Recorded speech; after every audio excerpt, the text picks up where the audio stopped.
মা বাবার আদর যত্ন বাদ দিয়া তোমার সংসারে আনছি, খাইয়া থাকলেও আসি, না খাইয়া থাকলেও আসি।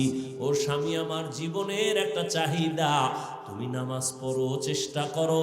আর একটা বড় দাবি, আমার ঘরে তুমি কখনো হারাম টাকা ঢুকাইবা না। তোমার হারাম টাকা দিয়ে যেন আমাদের রক্ত নাপাক হইয়া না যায়। তোমার হারাম টাকা ঘরে আইনা আমার সন্তানরে খাওয়াইয়া রক্ত নাপাক করব না। এই আবদার যদি আম্মাজান করতেন, এ দুনিয়ায় কোনো স্বামী হারাম টাকা ঘরে ঢুকাইতে পারত না। আর হারাম টাকা দিয়া যেই সন্তানের খাওয়াইব, আল্লাহর কসম ওই সন্তান কোনোদিন মা বাবার খেদমত করবে না, বরং বিরোধিতাই করবে। ও আমার পর্দার আড়ালের মা, আপনার মতো মা এই অঞ্চলে কি নাই? পর্দা করে, নামাজ পড়ে, স্বামীর মাল হেফাজত করে, সন্তানগুলো আদর্শওয়ালা বানানোর চেষ্টা করে। ও আমার যুবক বাবারা, আমি কিন্তু এতক্ষণ যত কথাই শুনাইলাম, একবারও কিন্তু বলি নাই হুজুর হও, স্কুলে তালা লাগাও, আমি কওমি মাদ্রাসার সন্তান, তুমিও কওমি মাদ্রাসায় যাও, একবারও বলি নাই।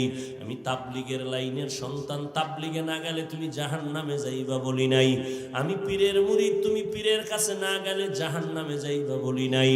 বরং তুমি যদি আল্লাহর মোহাব্বত নিয়ে, নবীর আদর্শ নিয়ে তুমি ডাক্তার হও, তোমার কপাল খুলে যাবে। তুমি ইঞ্জিনিয়ার হও, তুমি একজন প্রফেসর হও, বাধা নাই। তুমি ডাক্তার হও, ব্যবসায়ী হও, চাকরিজীবী হও, বাধা নাই। তবে একটা ছোট্ট দাবি, বেয়াদব জীবনে হইও না। তোমার আচরণে কোনোদিন যেন মা বাবা কষ্ট না পায়, তো তোমার কপাল ধ্বংস হয়ে যাবে। তোমার ব্যবহারে কোনোদিন শিক্ষক যেন কষ্ট না পায়, তোমার ব্যবহারে কোনোদিন উলামায়ে কেরাম যেন কষ্ট না পায়।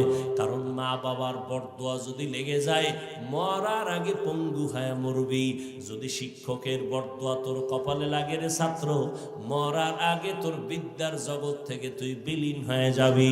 উলামায়ে কেরামের বরদোয়া যদি তোর কপালে লাগে রে বাবা,